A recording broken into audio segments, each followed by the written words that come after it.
चला आज शिकूयात आपण वर्ब एत्र. एत्र म्हणजे असणे. इंग्लिशमध्ये म्हणतात टू बी, असणे. एत्र वर्ब कसं कॉन्जुगेट होतो ते आपण पाहूयात.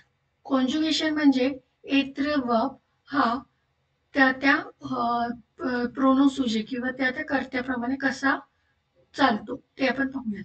ज स्वी म्हणजे मी आहे. जस्वी मी आहे, आय एम. तू आहे म्हणजे तू आहे, यू आर. इले म्हणजे तो आहे, ही इज.